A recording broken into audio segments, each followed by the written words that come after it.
Okay, thanks so much for checking out this series. This video, I'm excited. I'm with Jeremy Henderson from Lake Pointe Church. Dude, thanks so much for taking the time out of your day. Hey, Jay, man, I'm so excited to be here. Just appreciate guys like you and Alan and Jason, some of the other guys I'm getting to stand on the shoulders of, and Nate, who was my predecessor here at Lake Pointe, and just enjoying online ministry. Well, Lake Pointe is one of those churches that you guys train, obviously because of your size, you train churches in all sorts of areas, but one of those is online. You guys have been doing online for a while, and you guys have trained. I mean, I was talking to a couple people that I'm interviewing, and you've sat down and talked to them about what you're doing. So I know that you're you're very big in this area of training and helping people figure it out. So I'm really excited for this conversation because I know. Yeah, man, I'm excited. It's a privilege to be able to just love on Big C Church and see us all succeed. Amen. So let's jump into that. How old is your church, and how long have you guys been doing church online? Right on. So Lake Pointe Church is 37 years old. So I think we've been doing online church. I had to text Nate and say how long we've been doing this, and he was like, since February 11th, 2012. So we just crossed the 5-year mark. Wow, man, it feels like it would have been longer. That's what I was thinking too. When you talked to Jason, I watched that interview, and this was like 7 years, and I'm like, I thought Lake Pointe came on pretty quick around that time as well. So. Well, okay, and I always ask this question, and just for those who are watching, this isn't like a compare game. This is more like it's helpful, as you know, sometimes, especially with Lake Pointe being as big as Lake Pointe is, sometimes it's like, well, how can you guys do that? But knowing the size of your church locally helps scale. So how big is Lake Pointe locally, and how much time do you get to focus on church online? Right on. So we see around 10,000 attenders across 5 physical campuses. About half of that is at our Rockwall campus, the main campus from where we stream church online. And then the rest of it is across the Metroplex. And that does not include any church online numbers. So that's kind of where we are. And then as far as my role, I am a full-time lead pastor of the internet campus. Yeah, which I love. And I love the distinction that some people call it the internet campus and some people call it online. Is that like an internal fighting? Like why? Like I'm actually just calling it fighting because I call it online. I don't even know why. I'm trying to pitch a fight for no reason. So, okay. And you, how long have you been in this role of doing the internet campus? Since October 2016, 15 months, I think, somewhere in there. Yeah. And it's important for you guys to know, like Lake Pointe has done for many years, the iMinistry conference, which is one of the early on gathering points of church online leaders. So it's actually how I met most of the people I know. So that was one of the main leaders. So that's why, even if you're watching this, there's a connection of like, I think because of Lake Pointe being like in the center and near Dallas, it's kind of an easy access point for everybody to meet. And you guys' heart, Lake Pointe Church's heart to just serve the church, the Big C Church. So that's going on. And I even know we don't have anything right now, but you guys are working on another version of something here in the new future. So there'll be some stuff. So go to check that out, and we'll be announcing that as well as that. Right on. But okay, so what is your primary goal with church online? Is it local? Is it global? Or is it both? So our mission statement is sharing Christ and building believers. And that's kind of what some people say, do you focus on evangelism or discipleship? And if you ask anybody on our staff, we feel like it's 2 wings of an airplane and you can't just fly around with one. And so we do that kind of starting, it's kind of an Acts 1:8 model. We start locally, we focus locally, and then we kind of spread regionally, and then nationally, and then internationally. And so I would say a large portion of the people who visit our church online are in our local area, maybe 50-60%, and then the rest would be outside from all over U.S. and then the world. Yeah. And by the way, as an online pastor, I understand. Look, you're just getting pinged real time during this interview. I turned off. I thought I turned the stuff off, and it keeps coming. Let me kill my messages. No, that happens to me all the time. So that's I love that. The amazing beauty of be able to work remotely, but also always have access is a curse and a blessing. Yeah, it's crazy. So okay, so you guys do something unique, like not unique, I wouldn't say unique, but like you guys are so like and actually you guys have been the leader in this because I love the way I heard this early on from Nate, and I've heard it from you as well, of like you guys do live announcements during the live service. Like it's a live feed. It's not pre-recorded, right? Correct. Yeah, we stream all three of our weekend services at Rockwall. The Saturday night, 6 p.m., Sunday at 9:30, and Sunday at 11. Yeah, and you do a lot. And this kind of moves into this because I remember hearing like the way you guys do a handoff to your campuses is really I don't really know anybody doing it as well as you guys. You guys really do the handoff so strategically, and it actually makes me, I've always thought like, how can I be better at that, working with our campus pastors and figuring out how to make it so somebody starts online. I really want them to go locally. So let's jump into this. Well, before that, I should have asked this. I jumped ahead, but how do you host your church online, and who do you use for your live streaming? So we have a self-hosted solution. So it's our own website, and that can be good and bad. Yeah. Because you have to work out all the kinks if something goes wrong, but it also gives you freedom to kind of use Amen. Yeah. how you want it, and then we use High Vision as our primary. We have a backup Stream Monkey is our backup. Yeah. And then Chat Roll is what we use for chat. And that reason we started with them way back when was very strategic. Yeah. And you guys how long have you guys had your own custom platform? Has that been since the beginning, or? I think Nate tried a couple of things and then pretty quickly decided that it was going to be better for us to have our own custom platform. Yeah. And we have our own platform as well. So we're in the minority, but it definitely, there's some pros and cons to it. Sure. I lean on the pros. Yes. So obviously the sizes of our church allows us to do some unique things. Yeah. But okay, so let's jump into this. Is why. So you got a whiteboard behind you. You got some stuff going on. I'm like, you're speaking my love language, Jeremy. So like, I'm so excited. So what is your funnel from how to go for you guys' church online? Well, I'm going to give you a simple, and then we'll kind of go into detail. Yeah. But basically, and I'll kind of talk in marketing terms sometimes because that makes sense to me. But we have a couple of front doors. The main front door for our internet campus is the online on the weekends. And so we stream live. We use Google Ads. We share on Facebook, things like that. And so we have people coming in. That's our big front door, is people coming in.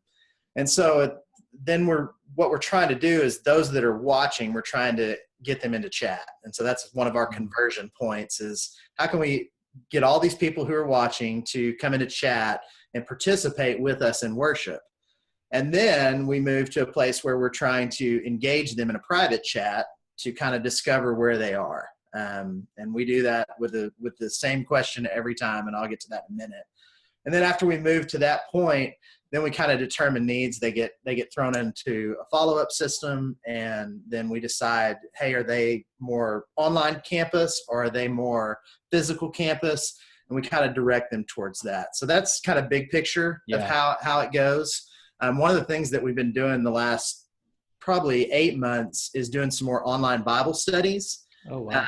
And we've kind of seen that become a front door to our internet campus, because we'll throw that out on Facebook and say, hey, we're going to study Romans together. Romans, yeah. That's a hard one. But we are doing that one actually right now. And we'll have people that'll just join us. Their friends will share with their friends, and they'll sign up. And then we've seen some of those people come be a part of our Bible study and then come to the internet campus from there. So it's kind of been a back door, if you will, to our internet campus. And so those are kind of the two doors that we've seen people come through at the top of the funnel, if you will. Well, and you guys use and this is why with your chat, I love that, because I have a love-hate relationship with chat. And But you guys, I love your integration with chat roll and the way you guys do this, because I will say that is a big, if you can drive engagement quicker, and I love the way you do it with public and then private, it's so strategic to like make them invest immediately, which I know that helps with retention and handoff and all those things. Totally. So so kind of the way we have it set up on the weekend is we have volunteers that are assigned to names and same sex. So like we have ladies assigned to a group of names, A through L, and we might have another lady, M through Z, and they're going to get all the ladies. And as people come into the service, they're going to say, hey, welcome to Lake Pointe Church. We're so glad you're here, in the public chat. And then once we've completed our live welcome to the internet campus, where we talk about things like, hey, fill out a guest card, or how can we be praying for you, things like that. Then our chat hosts know to go into private chat with everybody in their list. And so we go after people. We go into private chat and try to private chat everybody who comes into chat. Wow. And so what we're getting to the point, and we've got kind of some training on how we lead our chat people to do that. But the goal is for them to build a relationship quickly and then get to the place where they can say, how can I be praying for you this week? And like, I don't know who came up with that question, if it was Nate or Jenna or who came up with it, but it's a genius question because it assumes the yes. You're not saying, can I pray for you? You're saying, how can I be praying for you? And then it reveals immediate need. It kind of tells us kind of where they are and helps us to understand how we can be helping them. And so our chat host will pray for them. And then kind of during that relationship building process, they'll say, hey, is this your first time? Or, hey, remind me where you're joining us from. Yeah. That's some of the language we use. So we don't pretend, we kind of pretend like they've been here before, and then they can tell us if they're first time or not. And they'll say, oh, I'm joining from Rockwall. I'm homesick with my kids. And so that signals to my volunteer, okay, this is a physical campus person. Let's talk to them about, are they a part of small groups or life groups? And so if they're physical campus, we're looking and saying, hey, are you a part of a life group at the church? And some of what you alluded to earlier about bridging to our campuses, that's a huge part of what we do.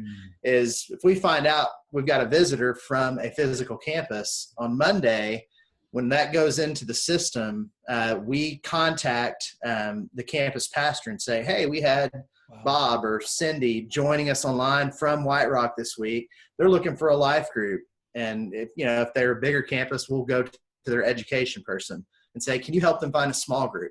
And so then we just immediately bridge them to that campus. And so I've heard about the famous, like, somebody was talking to me about how, like, you have you'll be chatting, but you also have like volunteers and, maybe some admin support on your team, and they'll be like taking notes of what people say.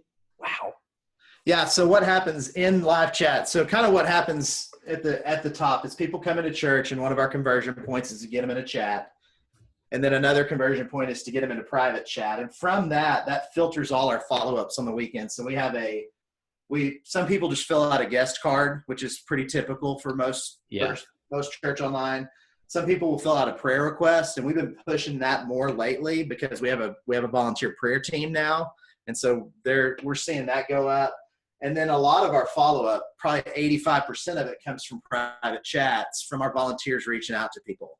And so once we discover what their need is, that goes into our follow-up system. And sometimes that's a care need where we have a care volunteer team that reaches out and just provides ongoing care for them, or we might connect them to a resource at a local campus. We have a prayer team that prays for the prayer request and then emails people or texts them or Facebook and says, hey, I prayed for you this week.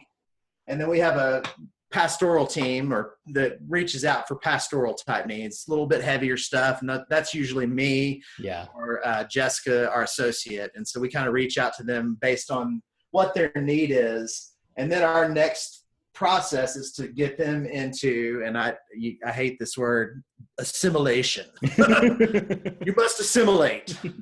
Borg. But the idea that, hey, do you have a relationship with Christ? Have you been baptized as a testimony of that? Are you plugged into a church? And if it's somebody that's in our area, we're gonna say, hey, have you visited one of our physical campuses? Oh, you live close to this one, man? Check out our White Rock campus. We'd love for you to see that. And here's the pastor over there, do the handoff, that kind of thing. And then if we've got a growing number of people that would say, hey, this is my church home, the internet campus. I'm 200 miles from a good church, or I'm homesick, or I'm this, or I'm that. And in that case, then we're going through that process with them ourselves. We're saying, hey, tell me about your relationship with Christ. Have you been baptized as a testimony of that? Tell me about, if you've thought about being on the team, getting out of the stands and being a member of our church, that kind of thing. And then moving into the discipleship process where we push them toward groups at that point. And with your, what do you do right now, hypothetically, with somebody who lives far and wants to get baptized? Like, what is that? Is that just something that you kind of, So far, all I've had experience with is people, like I had a couple that was out in Arizona, and they join every week. They love our church. They, there's even some decent options for them in their area. And they're like, nope, you guys are my church. And I'm not going to talk them out of it, but they flew in and I baptized them. Yeah. And so, I know in the past, Nate has connected them with other local churches in their local area to get baptized. Yeah. And that's been a move that they've done. How do you guys handle that? Well, no. I think it's one of those things that, so our membership, we have our membership class. Baptism is a requirement to be a member of our church. And so same here. Yeah. So it's been an interesting thing because so at the end of membership, it says, have you already been baptized? Of course. And we do full immersion. So we have to verify it was at a church, which is always a fun, it's always speeds up the process. Oh yeah.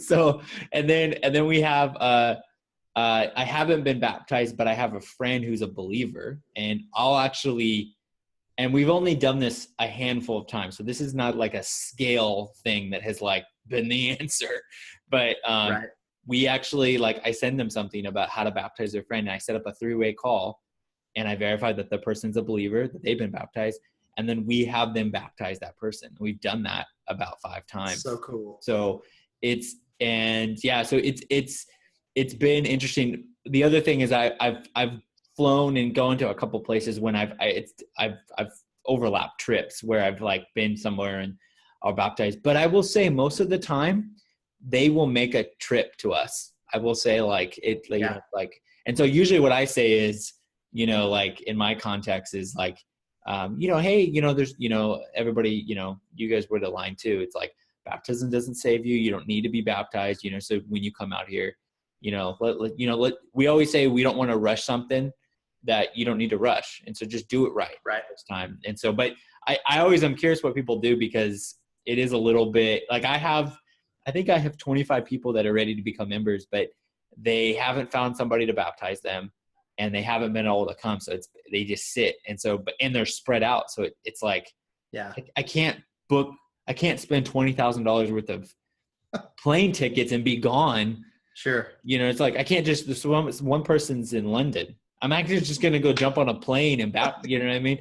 I want them to be part of a group. So we try to push it for them to start a group, but it's an interesting process for sure. For sure. So, but anyways, I stopped. So, okay. So, and then how do you do, so you have online membership? We do. Yeah. And so they watch a video of our membership workshop, which occurs at our physical campus once a month. And once they've completed that, then I kind of go through the interview process with them afterwards, and sweet, do that whole thing. And then you do one-on-one, like you and Jessica and your team, like you guys do interviews? We do. Yeah, we do it one-on-one with them. So we'll, on the front end, if they kind of the way our membership process works is we want to hear a testimony of faith. And so either Jessica or myself or one of our volunteers might, if, depending on who they are, just hear their testimony of faith. And then once we've heard that, then we say, hey, is there a baptism story after that? Yeah. And then if that's in place, then we say, okay, the last step is to complete our membership workshop. And so we do that online now as well. Sweet. Is that live or on demand? It's on demand. Sweet. And I've actually toyed around maybe this year with teaching one myself. It's our senior pastor that teaches the on-demand one. Yeah. But I wondered if we might get some more bites if we offered a live one after service and plugged it for about a month and let them know. So, Oh, I like that after a service. Yeah. Our membership class is like 3.5 hours long. And it's like I was talking, this is just being honest, like we were talking and my boss was asking me like why haven't, like, you know, we have a lot of people part of our weekend and we have a lot of people in groups, and our membership thing hasn't been this like huge influx. And they was like, well, why? And I was like, well, one of the things is a 3.5, almost 4 hour class. It's different when you have them locked into a room versus online. It's so true. It's just like, and I don't know, like, it's just, and I'm like, and I'm trying to figure out how to, I don't know, that's something I think about a lot. Like, how can I make that easier? But anyways, but, so, okay. And then online groups, how do you do your online groups right now, as you guys have experimented with doing this in the last year? So right now our groups are on Zoom, and we use Zoom. And so we've been toying with different things. We've tried different topical classes. We've tried Facebook groups where they go and watch something in Right Now Media and then come back and talk about it. And what we've seen the most success with is using Zoom and a live teacher. Yeah. And so the way, like, we have a Romans Bible study right now that Jessica, our associate, leads, and she actually does it at her house. And so she has a Bible study in her house with like 8 or 9 people. And then she has a couple of cameras set up, and we have between 40 and 50 people join us online. And so we got, 50 to 70 people each week coming to Bible study in Jessica's house. And it's created this really cool, intimate setting, even more intimate than sitting in a life group room at our church, because you're seeing into people's houses. They're chilling in their living room or sitting at their kitchen table, and the dog walks by behind or something, and we're all joined together in community studying God's word. And it's been this really cool thing. And so Zoom's been a great tool for us for small group Bible studies. And we've seen better numbers and better interaction when people can be there live and they can be seen.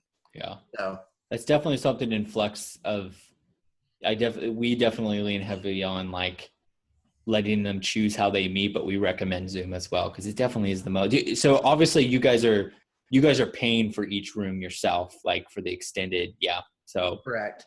Now, and we're still in the infancy of small groups. We're trying to get those going, but I will say one of the first versions I saw that was a guy I met that leads a couple of small groups for you named Carlos. And I'm going to butcher his I won't say his last name just for privacy, but anyway, I met him at an SEO conference. I was at a marketing conference looking at some SEO stuff. Oh, yeah. Oh, I met him. He lives in California, goes to y'all's physical campus. Yeah. And he led like 4 or 5 groups, but he let me come to one of his groups. And dude, like there was as much community as I've ever seen with people all over the U.S. And then, like I saw on Facebook recently, he had his whole small group came to the campus. Yeah. And that's just, man, you guys are doing it right. And you've got great small group leaders. And that was a big win that kind of changed my perspective to say, hey, you can have community online. Yeah. And the Zoom factor, when you can see somebody's face and hear somebody's voice, that, like, if you've got chat down here, it goes way up when you can see their face and hear their voice. Dude, did you tell me? Did I know this? That you like? No, I don't think I ever told you that. I was like, wow, I had no idea. That's hilarious. It was prior to me even taking this position. I met him, and then I took this position, and I was like, hey, Carlos, man, I'd love to come be a part of your small group one night and see what y'all are doing. I just took this position and I want to see about it. And he let me come, and I was blown away about how he's a rock star. He definitely does. Anything he does well, it's just, it's all on his own. He's just like one of those guys that you just, you're like, how can I replicate that? Can we? Yeah. Well, it was definitely a win for the body of Christ, because they're doing it right, and you guys are resourcing him. And I loved the whole setup that you guys have. I know this is not about your funnel, but I loved that your small group stuff was based on the pastor's sermons. Yeah. And then they watched a clip, and then they got to study. And so because you and I are in bigger churches, Yeah. and this is a great lesson for our larger church. There are some people that watch because they love the pastor. Yeah. Yeah. And they're there because of that. Yeah. And if you built a small group curriculum around the pastor's sermons, that's going to attract them more than if it's just something else. Yeah. Yeah. And it's crazy how that, because I was talking with my team, like how like we've moved where our online groups meet from text to audio to video. And now we have this thing where we're trying to move our text-based groups to audio and audio-based groups to video. And ideally, the best expression is video. But we even have like our own crawl, walk, run of like, if you're doing a Facebook group and you're just talking by text, like, no, like that's okay. Right. Like get to video as quick as possible. Because there are, as I have a couple people part of my community that won't do video because there's some identity things that they're going through, and it's like I'm okay with that at first, but like that's just our jobs as pastors to help them. Like how can we encourage them to take the next step? But okay, so you guys are using Google Grants with Google Ads. How detailed are you in that part of it, messing with that? Or is that something that just kind of runs right now because you guys have figured out your formula?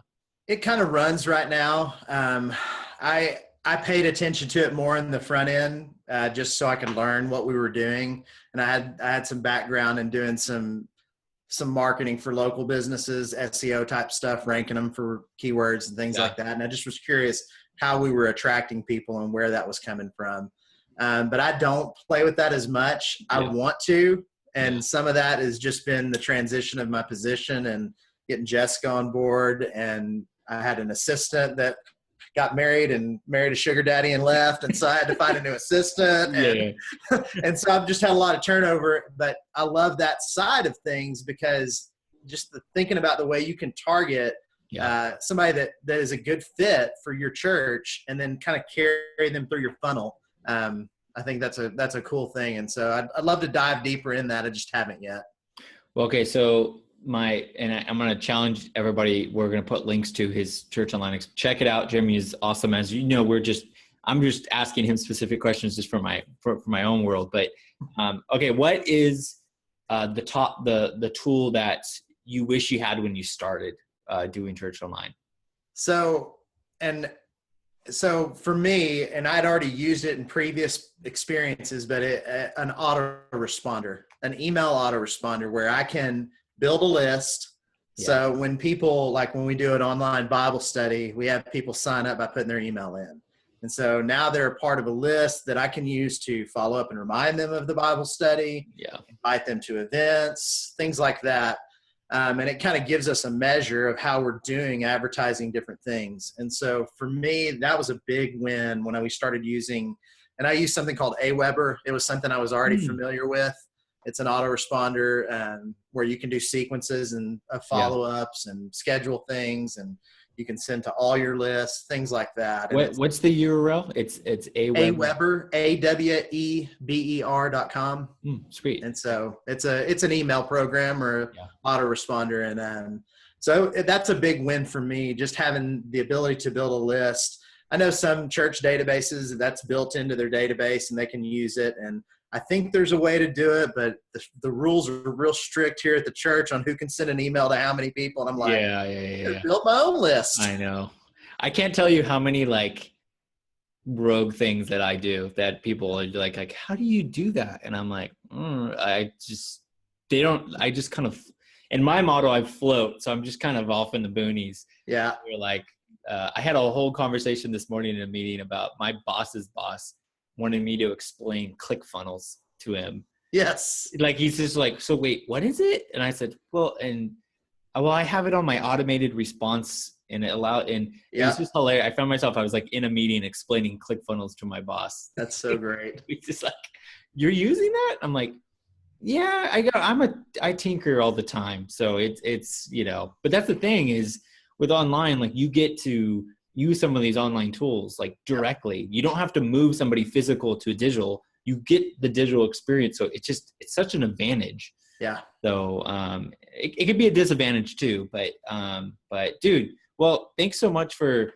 sharing your funnel with us. And I know, especially with what you guys do, what I love about what you guys do is that you guys are you're a church that trains, and also you're a church that's not okay with the status quo. So I know that you guys are always messing around and trying new things. I love what you're doing with online groups with Zoom. I love what you guys are doing with the fall. I mean, so many cool things. I just love that we walked in and you had stuff on a whiteboard. Like I was just like, well, I saw Jason had stuff on his whiteboard and I didn't want to be left out, you know. But yeah, Jason was, and he was hyper. He was like, he was going. I think we could have talked for 3 hours. Probably. Yeah. So, but dude, okay. So I'm going to put links to everything to check out what Jeremy's doing. Hopefully this won't be the last time, because Jeremy, really grateful for the way you lead in church online, man. So thanks for taking the time. Hey, thanks so much for having me.